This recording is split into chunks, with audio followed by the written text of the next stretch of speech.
Hola chicos y chicas, bienvenidos a Epístemes. El día de hoy exploraremos el tema de homeostasis.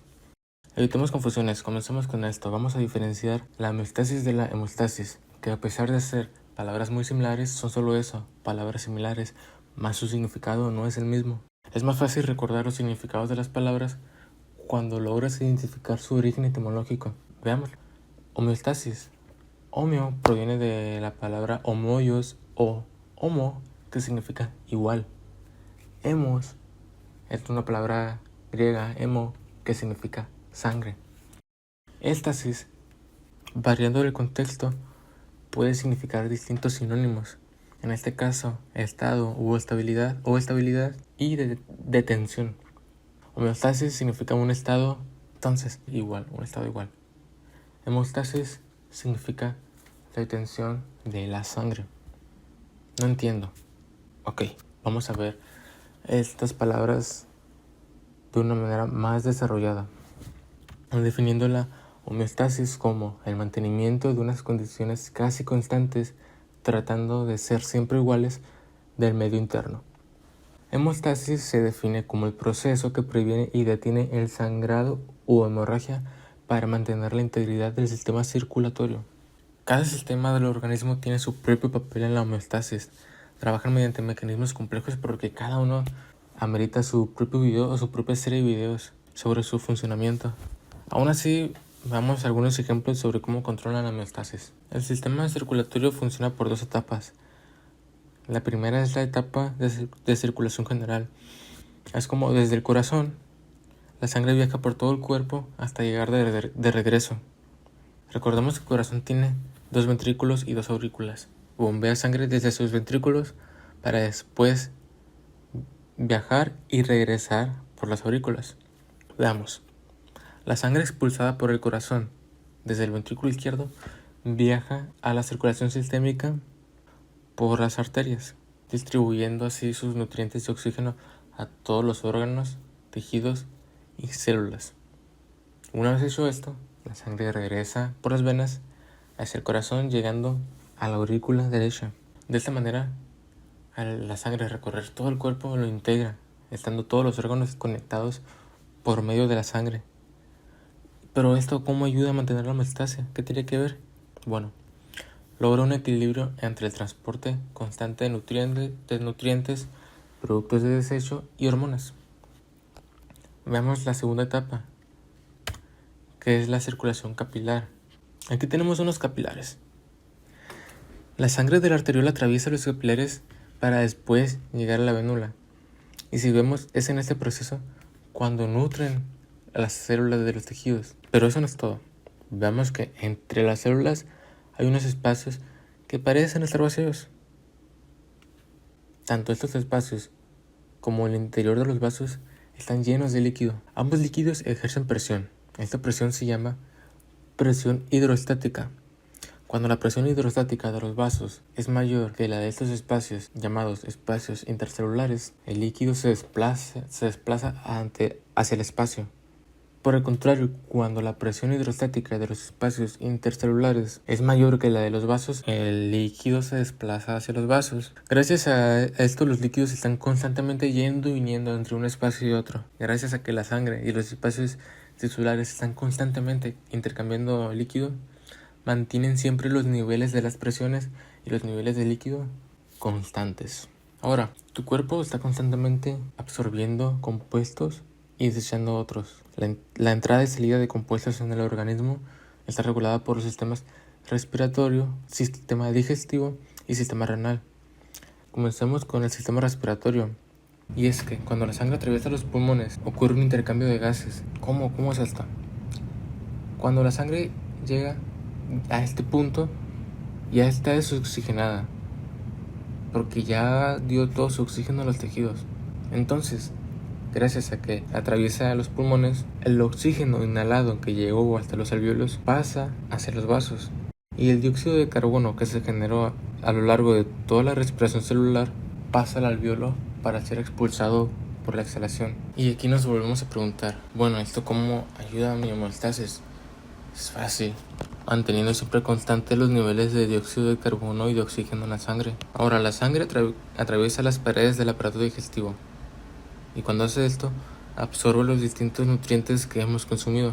Por el contrario, el material no digerido y algunos productos residuales se eliminan en la caca. Bueno, ¿y esto cómo ayuda a mi homeostasis? Manteniendo los niveles de nutrientes esenciales constantes. Sistema renal. Nuevamente, la sangre atraviesa el sistema renal. Y cuando esto pasa, se eliminan muchas sustancias que el organismo no necesita, como la urea, el ácido úrico, el exceso de iones y el exceso de agua.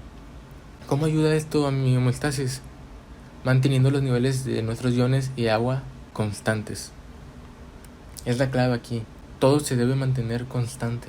Ahora, todos estos sistemas están regulados por el sistema nervioso, el cual lo regula por una porción aferente sensitiva, el sistema nervioso central y una porción eferente motora. ¿Esto cómo funciona? Bueno, veamos. Veamos un ejemplo. Vamos a ver cómo este sistema nervioso con estas porciones ayudarnos a controlar nuestra presión arterial para mantenerla constante. Y es que nuestras arterias, específicamente en las arterias carótidas y en el callado aórtico, hay unos receptores llamados vasoreceptores. Estos receptores detectan cambios en la presión arterial, de manera que si la presión arterial disminuye por debajo de lo normal, es detectado por la porción aferente sensitiva, enviando una señal al sistema nervioso central, el cual manda otra señal de regreso por la porción eferente motora para activar el sistema simpático. Tal activación simpática va a aumentar la frecuencia cardíaca, va a aumentar la fuerza de contracción del corazón, va a aumentar la vasoconstricción y va a aumentar la secreción de renina. Todo esto aumentando la presión arterial para así regularla. Por el contrario, cuando estos vasoreceptores detectan una presión arterial alta, parasimpático, quien se encarga de regular esa presión disminuyéndola. Las hormonas proporcionan un sistema regulador que complementan el sistema nervioso. Si el sistema nervioso actúa a corto plazo, las hormonas actúan a un plazo un poco más largo. Después de ser secretadas por glándulas, se transportan por la circulación hasta llegar a ciertos órganos específicos, dependiendo de qué hormona es. Veamos un ejemplo para comprenderlo mejor.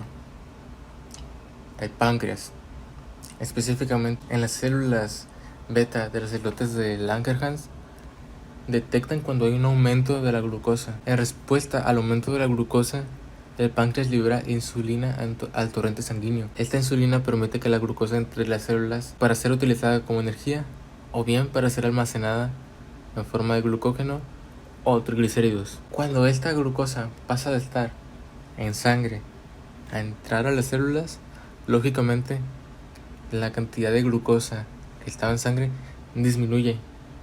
Ahora, esta glucosa que antes estaba alta en sangre se ha regulado, manteniendo los niveles de glucosa en sangre constantes. Ahora, hay dos sistemas de respiración. Comencemos con el sistema tegumentario, o sea, la piel. Este sistema es importante para la regulación de la temperatura. ¿Cómo? Bueno, pues cuando tu cuerpo entra a una temperatura alta, comienza a sudar para así disminuir la temperatura y mantenerla constante. El sistema inmunológico proporciona un mecanismo para que el cuerpo lleve a cabo las siguientes funciones. Diferencia sus propias células de las células invasoras o nocivas. También destruye a estos invasores por fagocitosis o mediante la producción de linfocitos sensibilizados o anticuerpos que destruyen o neutralizan al invasor. Ahora que vimos todo esto, hay un factor clave, y es que todas las condiciones están reguladas dentro de un intervalo de valores, o sea, no son intervalos fijos. Si bien la presión hidrostática capilar en las arteriolas debe ser de 35 miligramos sobre mercurio y la venular de 15 miligramos sobre mercurio, veamos que la presión parcial de oxígeno no es un valor fijo de 80 o un valor fijo de 100, sino que debe mantenerse en un rango entre 80 y 100. Igualmente, el sodio en sangre debe mantenerse dentro del rango de 135 a 145 mil equivalentes por litro. La presión arterial debe estar cerca de 120 a 80 miligramos por decilitro. Y la glucemia en ayuno debe estar dentro del rango de 70 a 100 miligramos por decilitro. Ahora, ¿El cuerpo a lo largo de toda la vida está en constante homeostasis? La respuesta es no. Hay desequilibrios. Y cuando ocurre un desequilibrio de la homeostasis da paso a la enfermedad. O cuando hay enfermedad da paso al desequilibrio de la homeostasis. Terminemos con una frase célebre del fisiólogo Claude Bernard. La constancia del medio interno es la condición para la vida libre. Como vimos ahorita, si no hay constancia en este medio interno, va a haber enfermedad. Y la enfermedad te limita. En cambio, un cuerpo sano te hace libre. Gracias por su atención. Cualquier duda que tengan, no duden en dejármelo en los comentarios. Y al igual que si quieren que les explique un tema en específico, no duden tampoco en dejármelo en los comentarios o enviarme un mensaje. Si este video te fue útil y logras comprender mejor el concepto de homeostasia, no dudes en dejar tu like. Gracias.